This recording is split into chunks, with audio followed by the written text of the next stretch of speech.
Welcome my students. আজকে তোমাদের আমি বিকল্প চিন্তা ও উদ্যোগ এই যে পঞ্চম অধ্যায় সেখান থেকে বাংলায় কারিগরি শিক্ষার বিকাশকে পড়াবো। কারিগরি শিক্ষা অর্থাৎ ইঞ্জিনিয়ারিং বা হাতে করে বা বিভিন্ন রকম প্রযুক্তিগত সাহায্য নিয়ে যে শিক্ষাটি প্রবর্তন করা হয় সেটাকে হচ্ছে আমরা কারিগরি শিক্ষা। প্রথম দিকে ব্রিটিশ সরকার ভারতবর্ষের মধ্যে আমরা দেখেছি ব্রিটিশ সরকার কিন্তু প্রথম দিকে চাইতো না যে তারা ভারতবর্ষ তথা বাংলায় কারিগরি শিক্ষা বিকাশ হলো, কারণ তারা বুঝতো যে কারিগরি শিক্ষার প্রসার ঘটানো হয় তাহলে ভারত তথা বাংলায় শিল্প বিপ্লব ঘটে যাবে, এবং শিল্প বিপ্লব ঘটলে ওদের তো প্রধান যে আয় শিল্প বিপ্লব করে শিল্প সামগ্রী তৈরি করা বিক্রি করা, তাহলে ইংল্যান্ডে যে শিল্প বিপ্লব ঘটেছে সেটা মার খেয়ে যাবে। তারা প্রথম দিকে কিন্তু বাংলায় কারিগরি শিক্ষা বিকাশ ঘটাতে চায়নি। তা সত্ত্বেও কিন্তু শিক্ষা কখনো থেমে থাকে না, এটা বাস্তব কথা। তাহলে কারিগরি শিক্ষা বিষয়ে ব্রিটিশদের প্রথম ভূমিকা নিয়েছিল, কিন্তু না নিলেও কিন্তু শিক্ষা কিন্তু থেমে থাকে না, এটা বাস্তব কথা। শিক্ষা কিন্তু কারোর থেকে থামে থাকে না। ব্রিটিশরা প্রথম কিন্তু কি ভূমিকা গ্রহণ করেছে না, তারা কিন্তু ভারতবর্ষের মধ্যে অনেক দেরিতে কিন্তু তারা কারিগরি শিক্ষার প্রসার ঘটিয়েছে। 19 শতকের প্রায় মাঝামাঝি সময় তারা কারিগরি শিক্ষার বিকাশ ঘটিয়েছিল, ঠিক না? তাহলে এই যে তারা শিক্ষার বিকাশটি ঘটিয়েছে, সেই শিক্ষার বিকাশটি ঘটাতে গিয়ে তারা দেখছি আমরা যে তোমার যে কারিগরি শিক্ষার বিকাশ যেটা, সেই কারিগরি শিক্ষার বিকাশটা আমরা দেখব যে তারা কি করছে না 1747 খ্রিস্টাব্দে পাঞ্জাবে তোমার রুরকি ইঞ্জিনিয়ারিং কলেজ বা থমসন কলেজ বলে একটা কলেজ প্রতিষ্ঠা করছে। রুরকি বলে একটা জায়গা আছে, সেখানে তারা একটা কলেজ প্রতিষ্ঠা করছে। এরপরে আমরা দেখতে পাবো যে কলকাতায় 1856 খ্রিস্টাব্দে রাইটার্স বিল্ডিং যে রয়েছে, সেই রাইটার্স বিল্ডিং এর মধ্যে তারা কি করছে, Calcutta college of civil engineering একটা প্রতিষ্ঠান স্থাপন করছে। Calcutta school of civil engineering এর একটা প্রতিষ্ঠান স্থাপন করছে। এখানে কি করা হয়েছিল, সিভিল ইঞ্জিনিয়ারিং, ইলেকট্রিক্যাল ইঞ্জিনিয়ারিং, তারপরে মেকানিক্যাল ইঞ্জিনিয়ারিং প্রভৃতি বিষয় শিক্ষা দেওয়া হতো। পরবর্তীকালে এটা কি হচ্ছে, এটা সরকারি সংস্থা হচ্ছে ভারতবর্ষে, বর্তমানে নাম হচ্ছে Indian institute of engineering science and technology. তো এইভাবে করে তারা কিন্তু প্রথমে উদ্যোগ গ্রহণ করেছিল। এরপরে দেখছি আমরা যে এই যে কারিগরি শিক্ষা, সেই কারিগরি শিক্ষাটা একটা যুগান্তকারী পরিবর্তন আসলো। সেটা হচ্ছে তোমার 1905-এর পর, 1905 খ্রিস্টাব্দের পর। এই সময় আমরা দেখতে পাবো যে ইঞ্জিনিয়ারিং শিক্ষার ক্ষেত্রে আমরা দেখতে পাবো যে 1905-এর পরে কিন্তু একটা ব্যাপক পরিবর্তন এসেছে। বিশেষ করে তোমার যে ভারত সরকারের শিক্ষানীতি, এডুকেশন পলিসি, সেই পলিসিতে একটা বড় আমূল পরিবর্তন এসেছে। এছাড়া 1854 খ্রিস্টাব্দে আমরা দেখবো যে তোমার উডের ডেসপ্যাচে বলা যায় প্রত্যেকটা তোমার প্রেসিডেন্সিতে কি করা হবে, কারিগরি শিক্ষার প্রসার ঘটাতে হবে। তাহলে এইভাবে কিন্তু শিক্ষার একটা প্রসার ঘটেছে, কিন্তু সেভাবে গতি লাভ করতে পারেনি, ঠিক আছে? তাই আমরা দেখতে পাবো যে শিবপুরের যে ইঞ্জিনিয়ারিং কলেজটি গড়ে উঠেছিল সেটা কিন্তু সেখানে থেকে যায়, এবং সেটা শিক্ষা বিস্তারে যেটা ব্যাপক ভূমিকা পালন করলো। আর কোনো জায়গায় তেমন কিন্তু ইঞ্জিনিয়ারিং কলেজ কিন্তু গড়ে ওঠেনি। যাই হোক, 1905 খ্রিস্টাব্দে যখন বঙ্গভঙ্গ আন্দোলন শুরু হলো, 1905 খ্রিস্টাব্দে যখন বঙ্গভঙ্গ আন্দোলন শুরু হয়, সেই বঙ্গভঙ্গ আন্দোলন চলাকালে স্বদেশী কারিগরি শিক্ষা প্রতিষ্ঠান স্থাপন করার জন্য, স্বদেশী শিক্ষা প্রতিষ্ঠান স্থাপন করার জন্য একটা বড় উদ্যোগ গ্রহণ করা হলো। যার ফলস্বরূপ আমরা দেখতে পাচ্ছি যে জাতীয় শিক্ষা পরিষদ গঠিত, জাতীয় শিক্ষা পরিষদ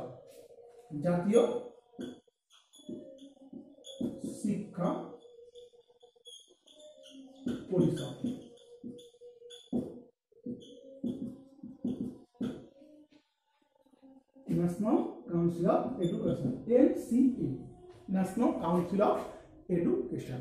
এতে কি হয়েছিল না, আচার্য জগদীশ চন্দ্র বসু বা যে সমস্ত গবেষকরা বিজ্ঞান শিক্ষা প্রতিষ্ঠা করেছিলেন তারা কিন্তু দেখেছিলেন যে কারিগরি শিক্ষার প্রয়োজন রয়েছে। এবং আশুতোষ মুখোপাধ্যায়, যিনি বাংলার বাপ নামে পরিচিত, তিনিও দেখেছিলেন যে কলকাতায় যে কলকাতা বিশ্ববিদ্যালয় রয়েছে সেই কলকাতা বিশ্ববিদ্যালয়ের প্রধান উদ্দেশ্যই হচ্ছে যে ওরা আমাদের দেশে কেরানি তৈরি করবে। তাই তিনি চেয়েছিলেন যে গোলদিঘি গোলাম খান থেকে বেরিয়ে এসে স্বাধীনভাবে বাঙালি বা ভারতবর্ষে কিছু করে উঠল, তাই না? তো এইভাবে কিন্তু তারা করে তুলেছেন। এছাড়া আমরা দেখতে পাবো যে আমাদের বাংলাতে কিন্তু প্রতিভা বা ট্যালেন্টের কিন্তু অভাব ছিল না, প্রতিভা বা ট্যালেন্টের অভাব ছিল না। যেমন তো একটা উদাহরণ দিই যে টিটাগড়, কলকাতা থেকে কিছুটা আগে ব্যারাকপুর একটু আগে টিটাগড় একটা জায়গা আছে, সেখানকার একজন দরিদ্র কামার পরিবারের একটা ছেলে, তার নাম হচ্ছে গোলক চন্দ্র নন্দী। সে কি করেছিল, কোন রকম ইংরেজদের সহযোগিতা ছাড়াই সে 1827 খ্রিস্টাব্দে বাষ্পীয় ইঞ্জিন তৈরি করেছিল, সে কোন রকম সহায়তা ছাড়াই। এছাড়া কোন রকম প্রথাগত শিক্ষা ছাড়াই তোমার শিবচন্দ্র নন্দী, গোলকচন্দ্র নন্দী তো হলোই, শিবচন্দ্র নন্দী সেও কি টেলিগ্রাফ ব্যবস্থা পরিচালনা করত। তাকে ভারতের প্রথম ইলেকট্রিক্যাল আর টেকনিক্যাল ইঞ্জিনিয়ারও বলা হয় তোমার শিবচন্দ্র নন্দীকে। তাহলে আমাদের এখানে কিন্তু ট্যালেন্টের অভাব ছিল না, ঠিক আছে। এছাড়া আমরা দেখতে পাবো যে রাধানাথ সিকদার তিনি প্রথম কি করেছিলেন, হিমালয় পর্বতের যে তোমার উচ্চতা সেটা পরিমাপ করেছিলেন, এটা সম্ভব, তাই না? যেটা সীতানাথ ঘোষ তিনি কি করেছিলেন না, গম ভাঙানো যন্ত্র এবং যান্ত্রিক নাঙল এবং স্টিমার জাতীয় কিছু একটা তৈরি করেছিলেন। আবার বর্তমান পূর্ব বাংলা বা বাংলাদেশের কুমিল্লা সেখানকার একজন বিশিষ্ট দেশীয় চিকিৎসক মহেন্দ্রচন্দ্র নন্দী তিনি কি করেছিলেন, নির্বাচনের দেশলাই সহ একটি ক্ষুদ্র কারখানা তৈরি করেছিলেন। তাহলে এইরকম অনেক জিনিস কিন্তু আমাদের বাংলাতে কিন্তু ট্যালেন্ট ছিল, আমার ট্যালেন্টের কিন্তু অভাব আমাদের বাংলা ছিল না। এই যে তোমার নাম দেখেছো, তোমার মুদ্রণ যন্ত্রের ক্ষেত্রে উপেন্দ্র কিশোর রায়চৌধুরী, পঞ্চরণ কর্মকার, এদের কিন্তু বড় ব্যাপক ট্যালেন্ট ছিল, কিন্তু সেইভাবে কিন্তু মানে হাতে কলমে কোনো প্রশিক্ষণ না থাকায় কারিগরি শিক্ষার সেই প্রসারটি ঘটতে পারছিল না, যার প্রয়োজন অনুভব করে কিন্তু 1905 খ্রিস্টাব্দে কি হলো না, জাতীয় শিক্ষা পরিষদ গঠন করার একটা পরিকল্পনা করা হলো। স্বদেশী আন্দোলনকারী জাতীয় শিক্ষা প্রতিষ্ঠান স্থাপন করার একটা উদ্যোগ গ্রহণ করা হলো।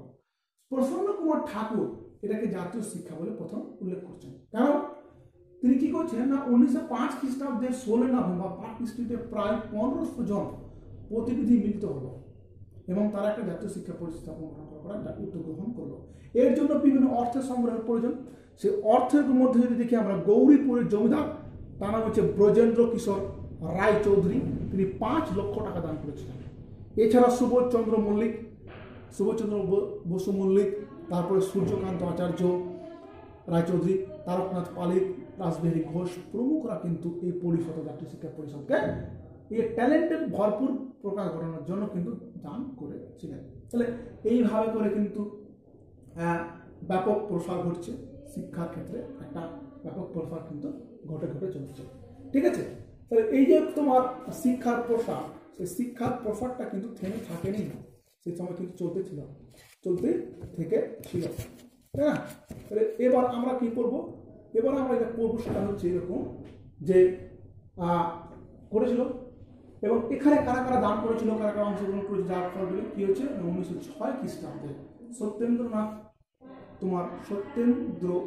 ঠাকুরের সভাপতিত্বে কি হলো না, এখানে অর্থাৎ জাতীয় শিক্ষা পরিষদটি 1906 খ্রিস্টাব্দের 11ই মার্চ 92 জন সদস্যকে নিয়ে গড়ে ওঠে এবং এর প্রধান উদ্দেশ্যই ছিল যে তোমার বিভিন্ন রকম কারিগরি শিক্ষা প্রতিষ্ঠান স্থাপন করা, যার ফলে জাতীয় শিক্ষা পরিষদের অধীনে কি হলো না 1906 খ্রিস্টাব্দে তোমার 15ই August Bengal national school and college প্রতিষ্ঠিত হলো। এখানে কি অধ্যক্ষ ছিলেন না, নিযুক্ত ছিলেন Aurobindo Ghosh, Bengal national school and college এটার প্রথম অধ্যক্ষ নিযুক্ত হলেন।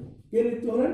অরবিন্দ ঘোষ। তিনি কি বরোদা রাজ কলেজ, তোমার নাম শুনেছো, সেই বরোদা রাজ কলেজে তিনি একজন মানে অধ্যাপক ছিলেন, তিনি 75 টাকা বেতন পেতেন, তিনি সেই চাকরিটা ছেড়ে দিয়ে তিনি এই বেঙ্গল ন্যাশনাল স্কুল অ্যান্ড কলেজে পড়াশোনা শুরু করলেন।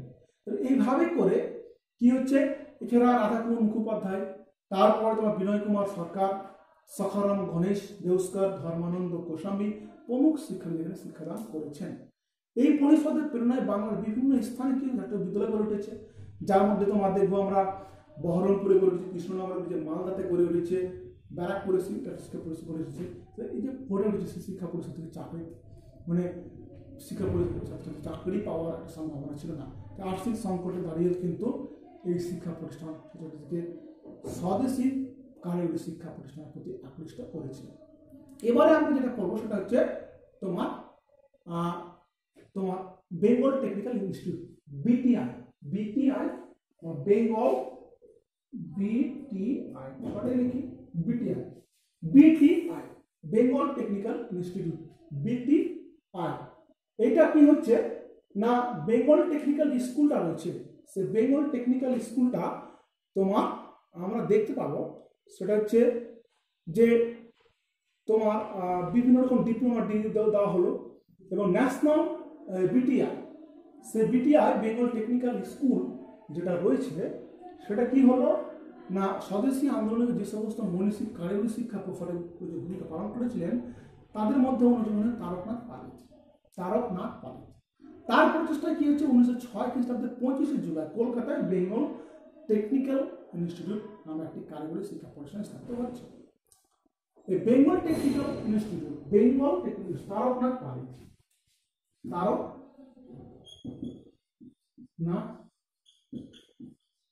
পালিত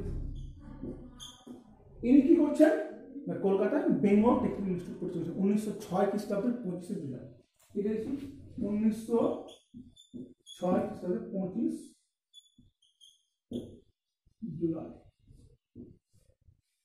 এটা প্রতিষ্ঠিত হলো, হয়ে গেল। এর সঙ্গে কি হলো, বেঙ্গল ন্যাশনাল যে college and school and college আছে সেটা কি 1910 সালে বেঙ্গল টেকনিক্যাল ইনস্টিটিউটের সঙ্গে মিলেমিশে গেল। এখানে কলা বিভাগের পাশাপাশি কি হচ্ছে পদার্থবিদ্যা, রসায়নবিদ্যা, শিল্প প্রযুক্তি প্রভৃতি বিভিন্ন বিষয়ে শিক্ষাদান করা শুরু করলো। ঠিক আছে, একটা বাংলার বহু শিক্ষিত যুবক এখান থেকে কারিগরি শিক্ষা লাভ করে স্বাবলম্বী করতে পারলো। এই প্রতিষ্ঠানটা কিন্তু আস্তে আস্তে আস্তে আস্তে তার জনপ্রিয় হতে থাকলো এবং ছাত্র সংখ্যা এতটা দাঁড়ালো যে এর পক্ষে আর মানে তোমার থাকা সম্ভব হলো না, মানে তোমার এই যে তোমার আছে সেটা কিন্তু ওর পক্ষে এই জায়গায় ছোট্ট একটা জায়গায় থাকা সম্ভব হলো না। সেটা কিন্তু আস্তে আস্তে কি হচ্ছে না, তারপরে পালিয়ে করেছিলেন society for the promotion of technical institute, সেটা কিন্তু আপার ফাঁকা প্রতিষ্ঠা করেছিলেন 1906 সালে, তার সঙ্গে যুক্ত এটা কোনো হলো। এই যে প্রতিষ্ঠানটি সেটা আস্তে আস্তে আস্তে আস্তে ব্যাপক বড় হতে শুরু করলো এবং এই প্রতিষ্ঠানটি কিন্তু আস্তে আস্তে 1924 খ্রিস্টাব্দে যাদবপুরে স্থানান্তরিত হলো এবং 1928 সালে এর নতুন নামকরণ হলো college of engineering and technology, college and engineering and technology. 1924 সালে এই যে কলকাতা যে ছিল সেখান থেকে তোমার এটা কিন্তু যাদবপুরে স্থানান্তরিত হয়ে গেল এবং 1928 সালে এর নতুন নাম হচ্ছে college of engineering and technology, CET, college of engineering and technology, CET. ঠিক আছে, এটা কিন্তু 1928 সালে হলো এবং এখানকার ছাত্রছাত্রীরা কি করছেন, এখানকার যে সমস্ত ছাত্রছাত্রী রয়েছে তারা টেক নামে একটা জার্নাল কিন্তু তৈরি করছে বা মানে তোমার প্রকাশ করছে। জার্নালের প্রথম 27টি সংখ্যা স্বদেশী আন্দোলনের যুগে সেই সকল আত্মত্যাগের উদ্দেশ্যে ছাপানো উৎসর্গ করা হয়েছে যে জাতীয় শিক্ষার স্বপ্ন দেখেছিলেন। ঠিক আছে, তাহলে এইভাবে কিন্তু আমরা দেখতে পাচ্ছি যে এটা কিন্তু তোমার আস্তে আস্তে আস্তে আস্তে তোমার এটা ব্যাপক প্রসার লাভ করলো এবং যখন স্বাধীনতা স্বপ্ন দেখো, স্বাধীন যখন হলো ভারত যখন স্বাধীন হলো, স্বাধীনতার পরবর্তীকালে 1955 সালে এটা কি হলো, college of engineering and technology, এটা কিন্তু যাদবপুর বিশ্ববিদ্যালয়ে পরিণত হয়ে গেল এবং যাদবপুর বিশ্ববিদ্যালয়ের যে প্রথম উপাচার্য ত্রিগুণা সেন তিনি কিন্তু এখানে একই সঙ্গে বিজ্ঞান অন্যান্য শাখা শিক্ষা শুরু করেন। এখান থেকে পাশ করা বহু ছাত্রছাত্রী কি করছে না, বহু ছাত্রছাত্রী কিন্তু ভারতবর্ষ বা পৃথিবীর বিভিন্ন দেশে ছুটে পড়েছে। এছাড়া 1927 সালে কি হয়েছিল না, এটাকে তোমার অর্থাৎ বেঙ্গল টেকনিক্যাল ইনস্টিটিউট, এটা তার খ্যাতির জন্য জার্মানির এডেনবার্গ বিশ্ববিদ্যালয়ের একটা সুনাম পেয়েছে। এছাড়া তৎকালীন বাংলার ভারতের যে তোমার শিল্প বিষয়ক শিক্ষার যে পরদর্শক, ঠিক আছে, ওয়াটসন, তিনি এখানে এসেছিলেন এবং এসে প্রশংসা করেছিলেন। তাহলে এইভাবে কিন্তু এই প্রতিষ্ঠানটা অর্থাৎ বেঙ্গল টেকনিক্যাল ইনস্টিটিউটটি প্রতিষ্ঠা থেকে শুরু করে society for promotion of engineering, সেটা থেকে শুরু করে বেঙ্গল টেকনিক্যাল ইনস্টিটিউট তারাপীঠ পালিয়ে প্রতিষ্ঠা করেছিলেন, সেটা পরবর্তীকালে কিন্তু college of engineering and technology পরিচিত হয় এবং 1955 সালে এটা কিন্তু যাদবপুর বিশ্ববিদ্যালয়ে রূপান্তরিত হয়ে আজ পর্যন্ত সুনামের সঙ্গে পশ্চিমবঙ্গ সহ ভারতবর্ষের বিখ্যাত ইউনিভার্সিটি হিসেবে পরিণত হয়েছে। এবং এই যে ইউনিভার্সিটি, সেই ইউনিভার্সিটি থেকে বা বিশ্ববিদ্যালয় থেকে কারিগরি শিক্ষার বিভিন্ন শাখার শিক্ষার্থীরা নিজেদের কি করেছে, সুপরিচিত করতে সক্ষম হয়েছে। ঠিক আছে, তোমরা এটা পড়বে।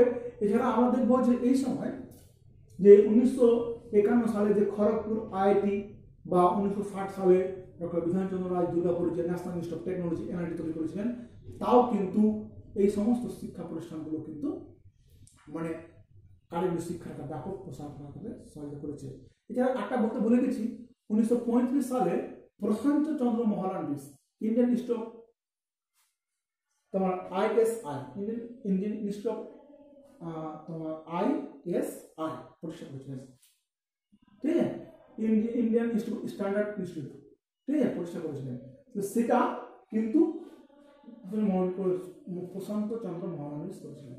তো যাই হোক, আমরা এই যে তোমার কারিগরি শিক্ষা পড়লাম, সেই কারিগরি শিক্ষার বিকাশটাও কিন্তু আমরা জানলাম যে ব্রিটিশ সরকার প্রথমে 1847 সালে পাঞ্জাবের রুড়কিতে থমসন ইঞ্জিনিয়ারিং কলেজ বা রুড়কি ইঞ্জিনিয়ারিং কলেজ প্রতিষ্ঠা করেছিলেন, সেটা বর্তমানে একটা আইআইটি, বিখ্যাত আইআইটি। সেখান থেকে শুরু করে আমাদের এই যাদবপুর বিশ্ববিদ্যালয় এই পর্যন্ত কিন্তু ব্যাপক কারিগরি শিক্ষা বিকাশ করেছে। ভারতবর্ষ বিভিন্ন জায়গায় করেছেন, কিন্তু আমাদের পড়ার বিষয় বাংলা, তাই বাংলাটা উল্লেখ করলাম। ঠিক আছে, সুন্দরভাবে পড়বে। এই পড়াটা পড়ে তোমরা যত সম্ভব পারবে, বিশেষ করে বাংলায় জাতীয় শিক্ষা বিস্তারে, কারিগরি শিক্ষা বিস্তারে জাতীয় শিক্ষার বিকাস, জাতীয় শিক্ষা পরিষদের মিনিমাম 4 নম্বরের মতো পড়ে রাখবে। ঠিক আছে, সুন্দরভাবে পড়ো। থ্যাংক ইউ, ধন্যবাদ।